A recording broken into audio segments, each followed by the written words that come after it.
Students, previous मैं देवेंद्र सिंह आप सभी का ऑनलाइन प्लेटफॉर्म पर बहुत बहुत स्वागत करता हूं।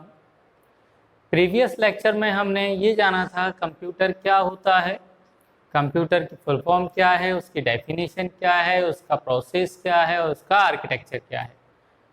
तो आज के लेक्चर में हम देखेंगे कंप्यूटर के बारे में, कंप्यूटर के फीचर्स क्या हैं या बेनिफिट हम जिसे कह सकते हैं। तो बेनिफिट्स ऑफ कंप्यूटर, बेनिफिट का मतलब होता है कि इसके लाभ क्या क्या हैं, मतलब इसका कार्य क्या क्या है, किस तरह से कंप्यूटर को उपयोग में लाया जा सकता है। तो इसका जो पहला बेनिफिट है वो है स्पीड। स्पीड इसका पहला बेनिफिट या हम इसको फीचर्स या इसकी कैरेक्टरिस्टिक्स भी कह सकते हैं।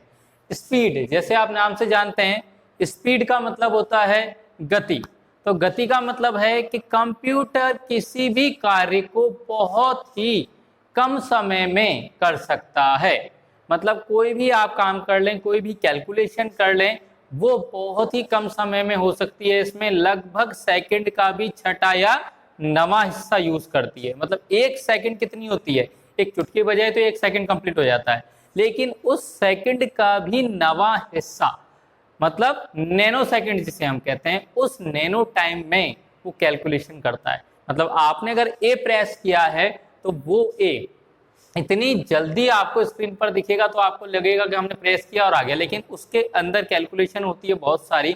उस कैलकुलेशन को करता है, कैलकुलेशन करने के बाद फिर आपका ए डिस्प्ले होता है। तो इसीलिए कहा जाता है सबसे बेसिक और सबसे इंपॉर्टेंट जो फीचर या बेनिफिट है कंप्यूटर का वो है स्पीड। सेकेंड जो है हमारा है वो है एक्यूरेसी। एक्यूरेसी का मतलब होता है शुद्धता। मतलब कंप्यूटर 100% शुद्ध और सही निर्णय प्रदान करता है आपको। मतलब कंप्यूटर के द्वारा जो भी आप कैलकुलेशन करेंगे, जो भी काम करेंगे, वो हमेशा एक्यूरेट ही बताएगा, कभी भी गलत नहीं हो सकता है। गलत कब होगा, जब यूजर कोई गलत एंट्री करेगा तब कंप्यूटर गलती करता है, वरना कंप्यूटर कोई भी मिस्टेक नहीं करता है। इसीलिए ये एक्यूरेसी इसका एक बेनिफिट है या फिर एक फीचर्स कह सकते हैं कि शुद्धता के साथ किसी भी प्रकार के कार्य को करता है और परिणाम स्वरूप रिजल्ट को प्रोवाइड करता है। अगली है इसकी जो नेक्स्ट फीचर है वो है हाई स्टोरेज कैपेसिटी। नाम से पता चल रहा है high storage capacity. High storage capacity का मतलब होता है इसकी जो सेव करने की, भंडारण करने की जो क्षमता है वो बहुत ही ज्यादा है। मतलब जो भी आप काम करेंगे, जो भी आप लिखेंगे, जो भी निर्देश देंगे, जो भी कैलकुलेशन करेंगे, वो सब कंप्यूटर में स्टोर किया जाता है। और स्टोर करने के लिए हमारे पास होती है हार्ड डिस्क, जो आजकल मार्केट में आ रही है। वो आपकी एक टीबी तक की आ रही है, 2 टीबी तक, 3 टीबी तक आ रही है। और टीबी का मतलब होता है टेराबाइट।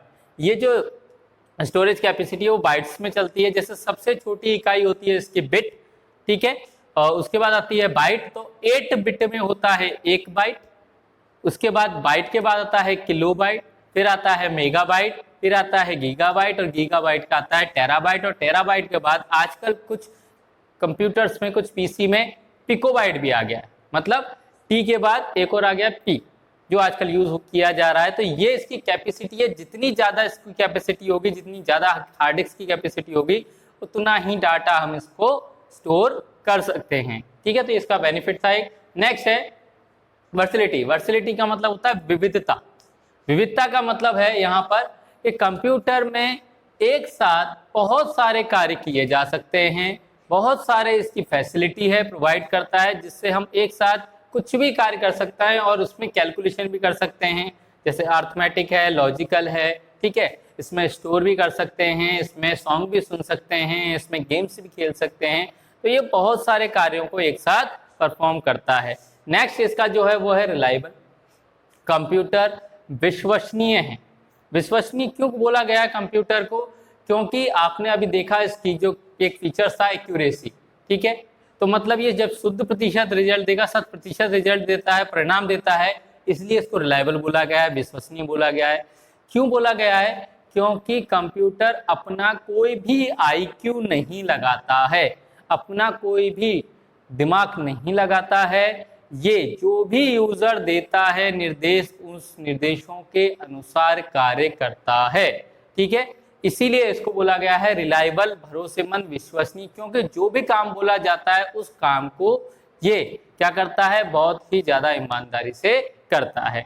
नेक्स्ट जो टॉपिक है डिलीजेंस। डिलीजेंस का मतलब होता है आपका कि आप जो भी इसके साथ काम करना चाह रहे हैं बहुत ही ईमानदारी से ये करता है। जो भी आप इसमें काम देंगे, जो भी इंस्ट्रक्शन देंगे, उन इंस्ट्रक्शन को बहुत ही ईमानदारी के साथ, बिना किसी छेड़छाड़ के, बिना किसी डिस्टरबेंस के ये अपना कार्य करता है। अगर आप 2+2 लिखेंगे तो वो 2+2 का रिजल्ट ही देगा, 2+3 नहीं करेगा। अगर आप जैसे कोई नाम टाइप करते हैं, अमित टाइप कर दिया, राम कर दिया, श्याम कर दिया, तो वही टाइप करके देगा, कोई अलग से चेंज करके नहीं देगा। तो इसीलिए इसको डिलीजेंस कहा जाता है। नेक्स्ट है आपका मल्टी यूजर सपोर्ट। जो हमारे कंप्यूटर्स होते हैं वो मल्टी यूजर सपोर्ट सिस्टम, मतलब एक साथ एक से ज्यादा यूजर भी इस पे कार्य कर सकते हैं। और वो कैसे कर सकते हैं, ये एक ऐसा एनवायरनमेंट प्रोवाइड कराता है कि जो सीपीयू है, जो इसका डाटा है, उसको एक साथ एक से ज़्यादा यूज़र्स को डिस्ट्रीब्यूट किया जा सकता है वर्क करने के लिए। इसके लिए हम इंटरनेट भी यूज़ करते हैं।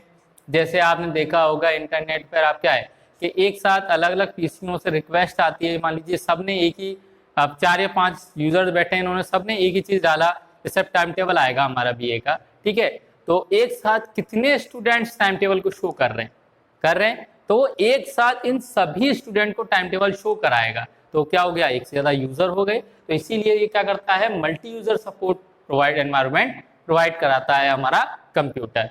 नेक्स्ट जो पॉइंट है वो है मल्टीटास्किंग। थोड़ा सा नाम पे ध्यान देंगे। मल्टीटास्किंग मतलब, मल्टी मतलब बहुत सारे, टास्किंग मतलब कार्य, मतलब कंप्यूटर के माध्यम से एक साथ एक समय में एक से ज्यादा कार्य कर सकते हैं। ठीक है, कैसे कर सकते हैं मैंने थोड़ी देर पहले आपको बताया था। जैसे आप एक कॉपी कर रहे हैं किसी भी फाइल या फोल्डर की, गाने की अपलोडिंग कर रहे हैं, डाउनलोडिंग भी कर सकते हैं, गाना भी सुन सकते हैं, गेम भी खेल सकते हैं, टाइपिंग भी कर सकते हैं। तो ये मल्टीटास्किंग हो गया। मतलब एक साथ एक समय में एक से ज्यादा कार्य अगर किए जाते हैं तो वो क्या कहलाता है, मल्टीटास्किंग कहलाता है। तो ये हमारे जो कंप्यूटर हैं उसके बेनिफिट्स थे या फीचर्स हम कह सकते हैं। तो मल्टीटास्किंग है। और इसमें एक और है अभी बचा है, मल्टी प्रोग्रामिंग। तो मल्टी प्रोग्रामिंग में है, नाम पे ध्यान दें, मल्टी प्रोग्रामिंग मतलब एक साथ एक समय में एक से ज्यादा प्रोग्राम करना। अब प्रोग्राम करने का मतलब मेरा यहाँ पर है कि आप मान लीजिए कि आप एक विंडो पर, जो हमारा डेस्कटॉप स्क्रीन होता है, उस पर कोई काम करना चाहते हैं, कुछ मैटर एक जगह से लेना चाहते हैं, कुछ मैटर दूसरी जगह से लेना चाहते हैं। ठीक है, तो आप उन दोनों प्रोग्राम्स को आप क्या करते हैं, शॉर्ट करके तीसरे प्रोग्राम में इंक्लूड कर सकते हैं। तो वो है मल्टी प्रोग्रामिंग। मतलब एक समय में एक से ज्यादा प्रोग्राम्स को जब आप रन कर सकते हैं तो वो क्या कहलाता है, मल्टी प्रोग्रामिंग कहलाता है। ठीक है स्टूडेंट, तो ये हमारे थे इसके बेनिफिट्स थे, जिसे हम फीचर्स भी कह सकते हैं, जिसे हम कैरेक्टरिस्टिक्स भी कह सकते हैं। किसी भी टॉपिक से अगर ये आ जाए, इसमें 3 टॉपिक इंक्लूड है, benefits of computer, features of computer, characteristics of computer. तीनों में से किसी भी टॉपिक में अगर आता है क्वेश्चन तो आप इन्हीं को लिख सकते हैं। और हिंदी में हम इसको विशेषताएं भी कह सकते हैं इसकी, कि इसकी विशेषताएं क्या है कंप्यूटर की। तो ये आपकी कुछ विशेषताएं हैं जो सबसे ज्यादा काम में आती हैं, इनको हम याद कर सकते हैं।